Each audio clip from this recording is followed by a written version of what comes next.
Praise the Lord. ஆண்டவரும் அருமை இரட்சகருமாகிய இயேசு கிறிஸ்துவின் இனிய நாமத்தினாலே உங்களை யாவரையும் வாழ்த்தி நாங்கள் ஆசீர்வதிக்கிறோம்.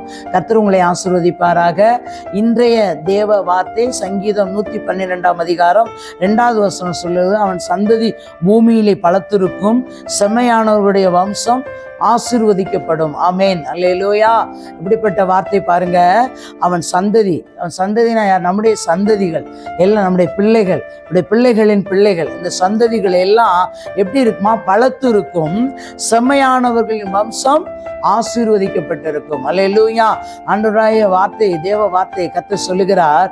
அவனுடைய சந்ததி பூமியில் பலத்திருக்கும், செம்மையானவருடைய வம்சம் ஆசீர்வதிக்கப்பட்டிருக்கும். நம்ம தேவன் நம்மை ஆசீர்வதித்து நம்முடைய சந்ததிகளையும் நம்முடைய சந்ததியுடைய பிள்ளை எல்லாவற்றையும் கர்த்தர் நம்மை ஆசீர்வதித்து நடத்துகிற தேவனாயிருக்கிறார். அது மாத்திரமல்ல, நீதிமொழிகள் 11:11 சொல்லுகிறது, செம்மையானவருடைய ஆசீர்வாதத்தினாலே பட்டணம் நிலை பெற்றோங்கும், துன்மார்க்குடைய வாயினால் இது என்ன பண்ணுமா? இடிந்து விழும். அல்லேலூயா. ஆனா இங்க வசனம் என்ன சொல்லுகிறது? செம்மையானவருடைய ஆசீர்வாதத்தினால். அல்லேலூயா. அப்ப பட்டணம் நிலை பெற்றோங்கும். ஆமேன். அப்ப நம்ம செம்மையானவர்கள். அப்ப ஆண்டவருக்குள்ள நம்ம உறுதியாய் நிற்கும் பொழுது, நம்ம உறுதியாய் கர்த்தருக்குள்ள நிற்கும் பொழுது ஆசீர்வாதத்தினால் பட்டணங்களை, நம்ம வசிக்கிற பட்டணங்களையும் அவர் ஆசீர்வதிக்கிறார். அல்லேலூயா. நாம் இருக்கிற இடங்களை கர்த்தர் ஆசீர்வதிக்கிறார். எப்ப? செம்மையானவர்கள். அல்லேலூயா. ஆண்டவருக்கு நம்ம உறுதியாய் அவரை பற்றி பிடித்துக் கொள்ளுவோம். அவரை உறுதியாய் அவரை நோக்கி பார்ப்போம். ஒரு வசனம் சொல்லுகிறது, அவரை நோக்கி பார்த்த முகங்கள் பிரகாசம் அடைந்தது, வெட்கப்பட்டு போனதில்லை. அல்லேலூயா.